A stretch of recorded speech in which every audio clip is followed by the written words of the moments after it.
Welcome back everybody to Forza Horizon 5, and today we're taking a look at the 2021 Toyota GR Yaris. So GR stands for Gazoo Racing, and this Yaris was made to meet the homologation rules for the World Rally Championship.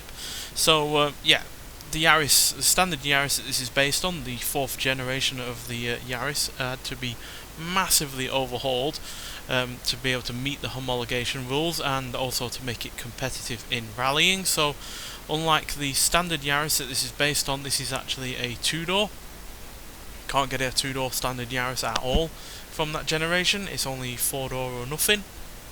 So that had to be reworked. So yeah, it had to do a whole new body shell, whole new styling to it as well to accommodate that. Then they had to redesign the entire look of the car in general due to able to fit in the four-wheel drive system. So that meant wider wheel arches to accommodate the diffs up front and in the rear. It also meant that they had to change up the suspension, so it's now a double wishbone suspension, and it now has a rear wider track as well, obviously to incorporate the diff that it has going up in the back now. So yeah, they've done a massive amount of work on this car to get it up to homologation spec, while also still being a a usable car on the roads in an everyday kind of basis. To keep the weight down, because obviously it does have wheel drive now and a slightly bigger engine than it had originally, it uses aluminium for the door panels, the boot and the bonnet. It also has carbon fibre reinforced plastic for the roof, which also helps keep the centre of gravity down, and all in total this weighs 2,888 pounds, which is incredibly lightweight for a hot hatchback, which this is, especially one that has all-wheel drive. So yeah, so we've still got plenty of room in the rear, as you'd expect for a hot hatchback.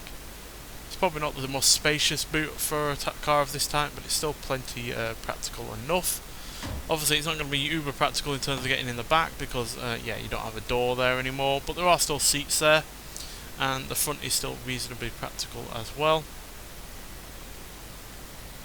Plenty of creature comforts inside of here, and you'll see right at the bottom there it says WRC, and it says developed for FIA World Rally Championship with Gazoo Racing on the top of it. So yeah, that's really well identifying this as a rally car for the road that we used to get in the likes of the 80s and 90s, that we don't get quite as much anymore. So yeah, nice enough interior, got some analog buttons there to go along with the screen in the middle, which is always nice to see.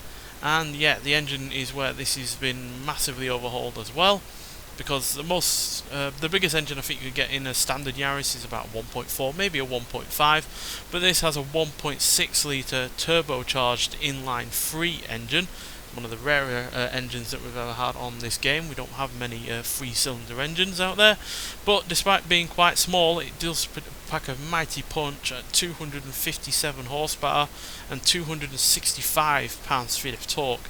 So yeah, all-wheel drive, doesn't weigh very much, and yet it has more than 250 horsepower and a healthy amount of torque to go alongside that.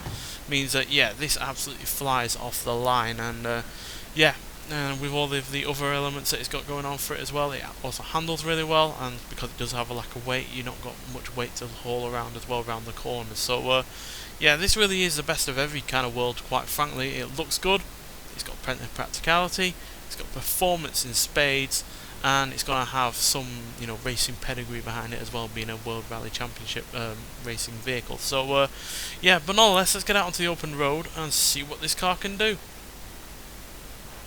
Right, so here we are at the drag strip, so let's see what this car can do before we hit the speed camera, and then we'll get it round the track. So yeah, we've got it currently in track mode, as you can see to the left of the speedometer there.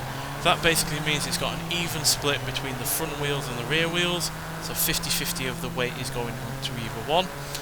So that's going to be best for the track, it's also going to be best for getting it off the line, and it's also going to be the best for everyday conditions, depending on the weather, so rain or snow or anything like that. But you can switch it to sport mode, which we'll do now.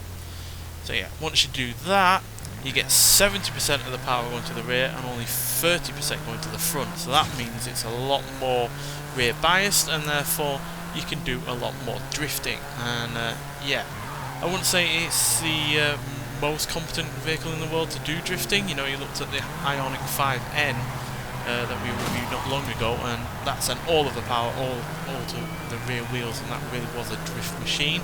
Whereas this, still having a decent amount of power going up to the front, it does still grip plenty.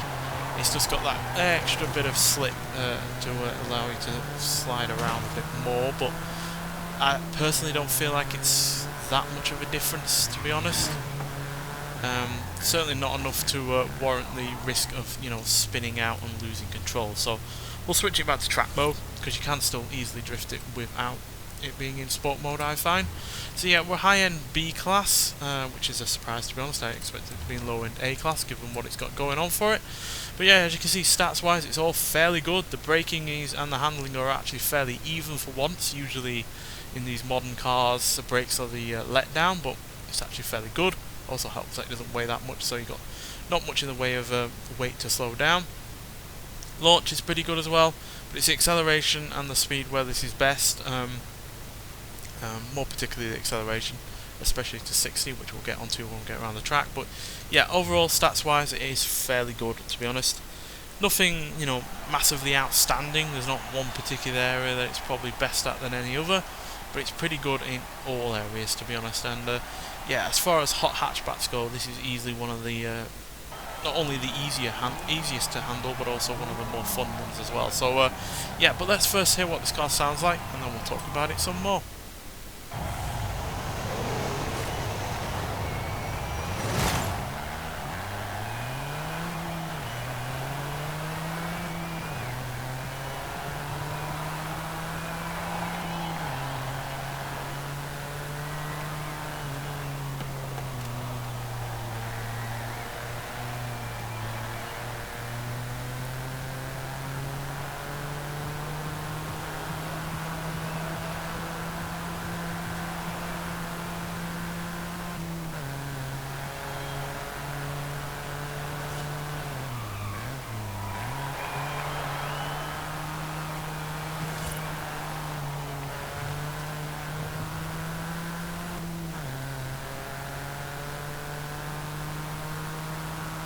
So yeah, I actually think this sounds fairly good, which I wasn't expecting, considering it's obviously quite a small engine and it has a turbocharger. So inevitably I thought, well, that means that it's just going to be all turbocharger noises and nothing really else. But yeah, it's actually got a decent engine note to it, and yeah, the turbocharger isn't overwhelming that aspect. So yeah, overall that's pretty good.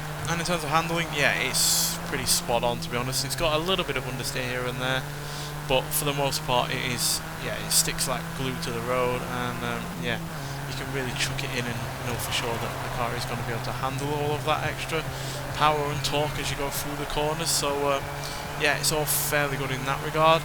Acceleration wise, well, 0 to 60 at the very least is fairly impressive for a car of this type, and yeah, definitely price. They can do 0 to 60 in 4.64 seconds, 0 to 100 in 11.62 seconds, and going to a top speed of 146 miles an hour. So 146 is fairly reasonable for a car of this type. There are obviously hot hatchbacks out there that can do more than that, and obviously you could get the even more powerful version of this from I think a couple of years later, or maybe even a few years later, or even this year in fact.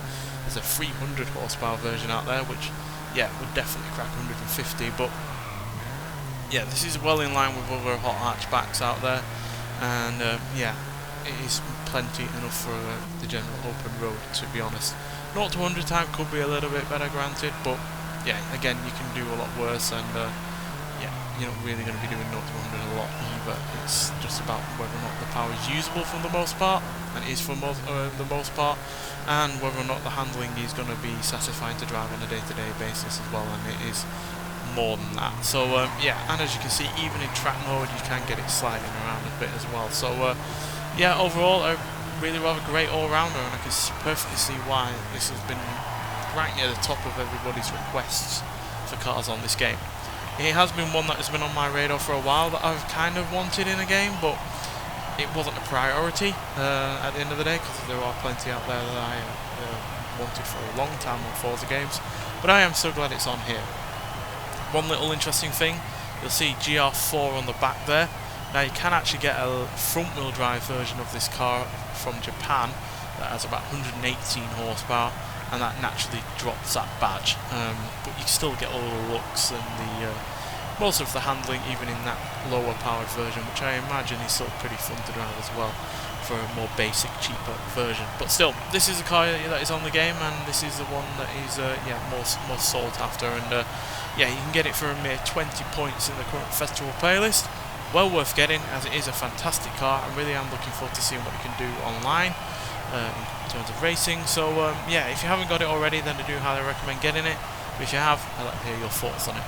Nonetheless, so thank you for watching, and I'll see you in the next one. Bye.